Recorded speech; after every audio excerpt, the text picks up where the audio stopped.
Oke teman-teman, cair lagi nih dari aplikasi pinjol data busuk tetap cair di tahun 2026 ini senilai Rp750.000. Jadi buat kalian yang mengajukan pinjol di aplikasi pinjol OJK selalu ditolak, kalian coba aja aplikasi yang gue rekomendasikan ini. Ikuti step by step yang gue berikan, jangan ada yang di skip ya, supaya pinjamannya dicairkan seperti ini. Di sini gue hanya mencairkan limit pinjaman senilai Rp750.000 saja. Ini adalah aplikasi pinjol data busuk tetap cair, pinjol tanpa BI checking yang bisa cair ke Dana.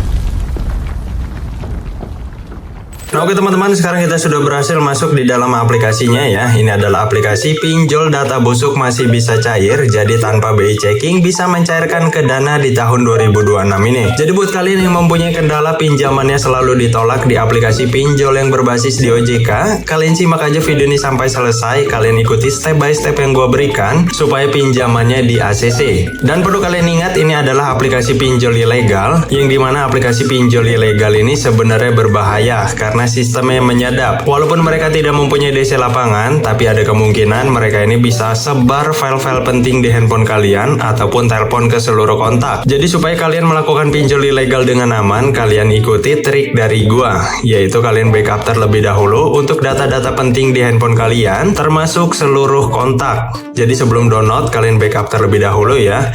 Ataupun kalian yang mempunyai dua handphone, kalian bisa isi aja foto-foto dari Google dan simpan kontak aktif minimal 10 hingga 20 kontak. Nah untuk tampilan utama aplikasinya kurang lebih seperti ini, memberikan limit tertinggi hingga Rp40 juta. Untuk memastikan pinjaman ini akan cair atau enggak, kita langsung aja ajukan pinjaman. Dan untuk step yang pertama di sini kalian bisa lihat ya, isi informasi pribadi, tingkat pendidikan, status pernikahan, jenis pekerjaan, penghasilan bulanan, dan kota, provinsi ataupun alamat kalian. Untuk bagian sini kalian isi aja sesuai dengan data diri kalian, status pernikahan, dan untuk jenis pekerjaan ini berlaku buat kalian yang tidak bekerja ataupun sedang bekerja. Kalian ikuti aja step by step yang gue berikan ya. Nah di sini kalian pilih aja yang kedua, yaitu pekerja, penghasilan bulanan. Ini kalian ikuti juga, nggak perlu dibesar-besarin, cukup kalian isi sesuai dengan UMR kota kalian. Di sini gue pilih dari nominal 3 juta sampai 6 juta. Nah untuk alamat kalian isi aja alamat sesuai dengan alamat tempat tinggal kalian. Kalian plesetin aja sedikit untuk gang ataupun nomor rumahnya. Nah oke, di sini gua akan isi terlebih dahulu ya untuk alamat gua. Setelah itu kita akan masuk di step yang kedua. Untuk step yang kedua di sini kalian perlu menambahkan dua kontak darurat ya. Dipastikan dua kontak darurat ini harus aktif nomornya secara nomor seluler ataupun nomor WhatsApp. Dengan catatan sebelum kalian cantumkan di sini, kalian usahakan untuk melakukan lock panggilan terlebih dahulu di handphone kalian yang kalian gunakan untuk melakukan pinjol di aplikasi ini. Kenapa kayak gitu? Karena supaya sistem dari aplikasinya mendeteksi kalau kalian ini memang mempunyai hubungan dengan nomor kontak darurat yang kalian cantumkan. Tapi gue tidak merekomendasikan kalian isinya dengan nomor teman kalian, saudara kalian, ataupun orang tua kalian sendiri. Percuma aja kalian backup data-data penting dan juga seluruh kontaknya, tapi kalian isi kontak daruratnya dengan nomor yang kalian kenal. Nah oke, di sini gue akan isi terlebih dahulu untuk kedua kontak daruratnya ya. Setelah itu kita akan masuk di step yang ketiga. Nah untuk step yang ketiga di sini kalian harus memfoto KTP bagian depan. Dipastikan hasil fotonya harus benar-benar jelas, tidak boleh blur sama sekali.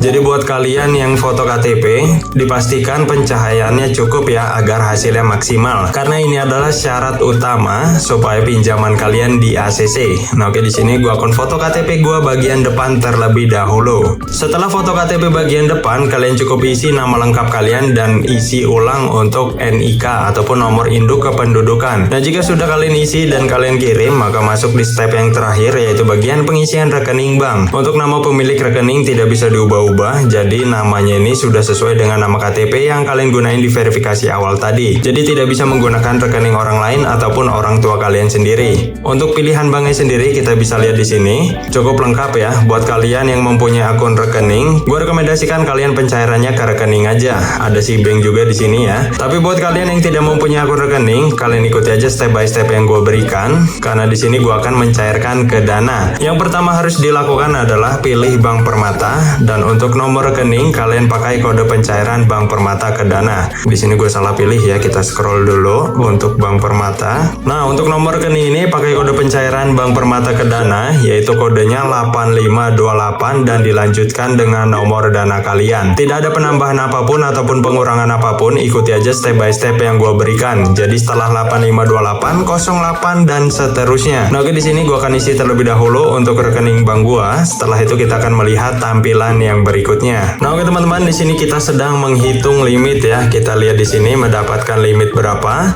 Hanya senilai Rp750.000 saja. Tapi biasanya aplikasi pinjol ilegal memberikan limit yang random. Jadi setiap pengguna biasanya limitnya berbeda-beda. Mudah-mudahan sih kalian mendapatkan limit yang besar. Oke, di sini untuk memastikan akan cair atau enggak, kita langsung aja ajukan sekarang. Nah, di sini pinjaman kita sudah diajukan. Kita close aja di bagian sini dan kita lihat di pinjaman kita. Nah, oke teman-teman, di sini pinjaman kita masih sedang diverifikasi. Sekarang jam 1.54. Kita tinggal nunggu beberapa menit aja. Mudah-mudahan pinjaman ini akan cair. Kalau pinjaman ini cair, kalian bisa ikuti step by step yang gue berikan karena sudah lengkap banget. Kalian tinggal ikuti saja. Dan alhamdulillah nggak sampai 5 menit di sini pinjaman gue telah berhasil dicairkan ya, senilai Rp750.000. Tanggal pengajuan tanggal 9 bulan 3 2026. Jadi buat kalian yang pinjamannya selalu ditolak, kalian coba aja aplikasi yang gue rekomendasikan ini, karena sudah terbukti gue mencairkan pinjaman dari aplikasi pinjol yang gue rekomendasikan ini. Kalian ikuti step by step yang gue berikan, jangan ada yang di skip-skip supaya pinjaman kalian dicairkan seperti ini. Dan untuk nominal yang diterima di rekening Dana gue di sini berhasil landing dari Dana Merchant senilai Rp750.000 tanpa potongan sama sekali. Nah, mudah-mudahan buat kalian yang mengikuti step by step yang gue berikan, pinjamannya di ACC juga ya seperti ini. Nah, sedangkan untuk aplikasi yang gue bahas ini bernama Pinjam Plus Pinjaman KTA. Kalian bisa temui aplikasi ini di Google Play Store handphone kalian. Aplikasi ini baru rilis, baru terunduh sebanyak 500.000 unduhan, memiliki rating 4,7 dari 33.000 ulasan. Nah, ini adalah solusi buat kalian yang pinjamannya selalu ditolak di aplikasi pinjol yang legal ataupun pinjol yang berbasis di OJK. Jika kalian ada pertanyaan, kalian bisa tanyakan aja di kolom komentar, ataupun buat kalian yang sudah pernah mencairkan pinjaman dari aplikasi yang satu ini seperti gue juga, kalian bisa komentar juga di bawah ya, untuk membantu teman-teman yang lainnya yang lagi kesulitan mencari pinjol data busuk masih bisa cair, pinjol tanpa BI checking yang bisa cair ke Dana. Nah, mungkin sampai sini aja video kali ini. Sampai bertemu di video selanjutnya. See you next time.